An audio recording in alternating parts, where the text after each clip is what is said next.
নমস্কাৰ প্ৰিয় বন্ধুসকল, পুনৰ আন এটা নতুন ভিডিঅ'লৈ আপোনালোকক স্বাগতম জনাইছোঁ। আশা কৰিছোঁ আপোনালোক ভালে আছে নিশ্চয়।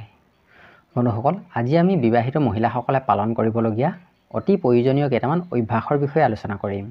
যিগৰাকী মহিলাৰ বন্ধুসকল এই অভ্যাসকেইটা আছে, সেইগৰাকী মহিলাৰ স্বামীজন অতিকৈ ভাগ্যশালী আৰু সেইগৰাকী মহিলাৰ স্বামীজনৰ জীৱনলৈ কোনো ধৰণৰ অমংগল নাহে। তেওঁলোক বন্ধুসকল বহুদিন সুখে সন্তোষে জীৱন যাপন কৰিব পাৰিব। প্ৰিয় বন্ধু, আপোনাৰ পৰিবাৰৰ এইকেইটা অভ্যাস আছেনে নাই জানিবলৈ ভিডিঅ'টো শেষলৈকে চাব আৰু আপোনাৰ পৰিবাৰে এইকেইটা অভ্যাস পালন কৰেনে নাই কমেণ্ট এটা কৰি জনাব। বন্ধুসকল, বিবাহিত মহিলাসকলে পালন কৰিবলগীয়া প্ৰথমটো অভ্যাস হ'ল ৰাতিপুৱা খুব সোনকালে শুই উঠি ঘৰ চোতাল সৰা মোচা কৰা। যিগৰাকী মহিলাই ৰাতিপুৱা স্বামীজনতকৈ সোনকালে উঠি ঘৰ চোতাল সৰা মোচা কৰে, সেইগৰাকী মহিলাৰ স্বামীজন সকলো কামতেই সফলতা অৰ্জন কৰিব পাৰে। যদি সৰা মোচা নকৰা চোতালত স্বামীজনে খোজকাঢ়ে, তাৰ বেয়া প্ৰভাৱ মহিলাগৰাকীৰ স্বামীজনৰ আয়ুসত পৰে আৰু বন্ধুসকল স্বামীজনৰ আয়ুস ক্ষয় হয়। খুব সোনকালে সেই মহিলাগৰাকীৰ স্বামীজন মৃত্যু হোৱাৰ সম্ভাৱনা থাকে। আৰু দ্বিতীয় অভ্যাসটো হ'ল বন্ধুসকল, স্বামীজনক নোসোধাকৈ কেতিয়াও মহিলাগৰাকী ক'ৰবালৈ যাব নালাগে। বন্ধুসকল, স্বামীজনক নোসোধাকৈ পত্নীগৰাকী ক'ৰবালৈ যোৱাটো ধৰ্মীয় শাস্ত্ৰমতে অপৰাধ বুলি গণ্য কৰে। বন্ধুসকল, আগৰ দিনবোৰততো বহুত অসুবিধা আছিল। স্বামীজন কিবা কাৰণত ঘৰৰ পৰা বাহিৰলৈ গ'লে, বিশেষ কাৰণত যদি বন্ধুসকল মহিলাগৰাকী ক'ৰবালৈ যাব লগা হয়, তেতিয়া বন্ধুসকল স্বামীজনক সুধি ল'বলৈ অসুবিধা হয়। কিন্তু বন্ধুসকল আজিকালি প্ৰত্যেকৰে হাতে হাতে মোবাইল হ'ল, গতিকে ফোন এটা কৰি সুধি ল'ব পৰা হ'ল। ইমান সুবিধা থকা পাছতো যদি বন্ধুসকল স্বামীজনক নোসোধাকৈ ক'ৰবালৈ যায়, তেনেহ'লে বহুত ডাঙৰ ভুল কৰা হ'ব আৰু বন্ধুসকল তাৰ প্ৰভাৱ স্বামীজনৰ আয়ুসত পৰিব। স্বামীজনৰ জীৱনত বন্ধুসকল অমংগলে দেখা দিব। যদি বন্ধুসকল মহিলাগৰাকীয়ে স্বামীজনক সুধি পাৰ্মিশ্যন লৈ যায়, তেনেহ'লে দুয়োজনৰ মাজত মিলা প্ৰীতি মৰম চেনেহ বৃদ্ধি হ'ব। ঘৰখন সদায় শান্তিময় হৈ থাকিব। ঘৰখন শান্তিময় হৈ থাকিলে সকলোৰে মনবোৰ আনন্দময় হৈ থাকিব। ধৰ্মীয় শাস্ত্ৰসমূহৰ মতে বন্ধুসকল পত্নীগৰাকীয়ে যদি স্বামীক সুধি ক'ৰবালৈ যায়, তেনেহ'লে স্বামীজনৰ আয়ুস বৃদ্ধি হয়। তৃতীয় অভ্যাসটো হ'ল বন্ধুসকল স্বামীজনতকৈ কেতিয়াও আগতীয়াকৈ আহাৰ গ্ৰহণ কৰিব নালাগে।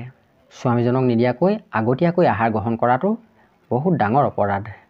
বহু মহিলাই বন্ধুসকল কি কৰে, স্বামীজন ক'ৰবালৈ ওলাই গ'লে স্বামীজন ঘূৰি আহি পোৱাত যদি দেৰি হয়, তেতিয়া মহিলাগৰাকীয়ে খাই বৈ ফিটিং হৈ থাকে। এনে কৰাটো বন্ধুসকল একেবাৰে ভুল।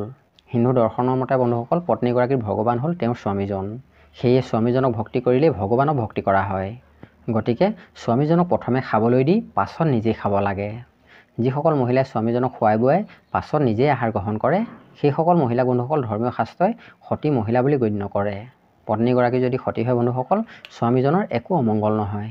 আনকি বন্ধুসকল যম ৰজায়ো স্বামীজনক মাৰি নিব নোৱাৰে।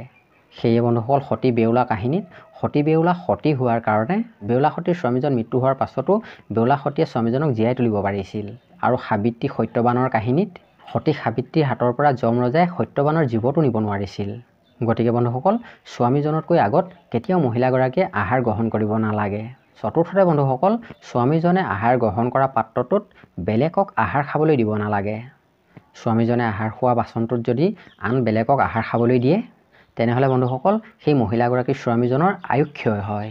সেয়ে কেতিয়াও স্বামীজনে আহাৰ খোৱা বাচনটোত আনক আহাৰ দিব নালাগে। পঞ্চমতে ৰাতি বিচনাত শুবলৈ উঠোঁতে স্বামীজনক সেৱা কৰি বিচনাত উঠিব লাগে আৰু ৰাতিপুৱা শুই উঠি বিচনাৰ পৰা নামোতেও স্বামীজনক সেৱা কৰি বিচনাৰ পৰা নামিব লাগে। কিয়নো মহিলাৰ হাত ভৰি পুৰুষৰ গাত লাগিলে পুৰুষৰ আয়ুস ক্ষয় হয় বুলি কোৱা হয়।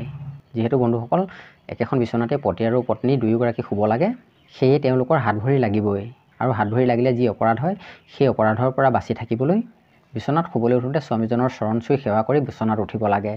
আৰু তাকে নকৰি বিচনাত শুবলৈ উঠিলে স্বামীজনৰ গাত হাত ভৰি লগাৰ ফলত অপৰাধ হ'ব আৰু সেই অপৰাধৰ ফলত স্বামীজনৰ অমংগল হ'ব আৰু স্বামীজনৰ আয়ুস ক্ষয় হ'ব। সেয়ে বন্ধুসকল সদায় শুবলৈ বিচনাত উঠোঁতে স্বামীজনক সেৱা কৰি উঠিব লাগে। ষষ্ঠতে বন্ধুসকল কেতিয়াও স্বামীজন নথকাত আন পুৰুষৰ লগত বেছি কথা পাতিব নালাগে। যিখিনি প্ৰয়োজনীয় কথা সেইখিনি কথা পতাৰ বাহিৰে আন একো কথা পাতিব নালাগে। পৰ পুৰুষৰ লগত হাঁহি মাতি কথা পাতিলে সেই মহিলাগৰাকীৰ স্বামীজনৰ আয়ুস ক্ষয় হয়। গতিকে বন্ধুসকল এনে কাৰ্যৰ পৰা মহিলাসকল বিৰত থাকিব লাগে। শেষত বন্ধুসকল মাহৰ মূৰে মূৰে স্বামী আৰু স্ত্ৰীয়ে সম্পৰ্ক কৰিব লাগে। যদি বন্ধুসকল মহিলাগৰাকীয়ে এই পৰামৰ্শকেইটা পালন কৰে, তেনেহ'লে স্বামীজন সকলো কামতেই সফল হ'ব আৰু বন্ধুসকল স্বামীজনৰ আয়ুস বৃদ্ধি হ'ব আৰু সেই দম্পতীহাল বহুদিন সুখে সন্তোষে জীৱন যাপন কৰিব পাৰিব। বন্ধুসকল ভিডিঅ'টো কেনে পালে এটা কমেণ্ট কৰি জনাব আৰু যদি ভিডিঅ'টো ভাল পালে তেনেহ'লে এটা লাইক কৰাৰ লগতে চেনেলটো ছাবস্ক্ৰাইব কৰি দিব।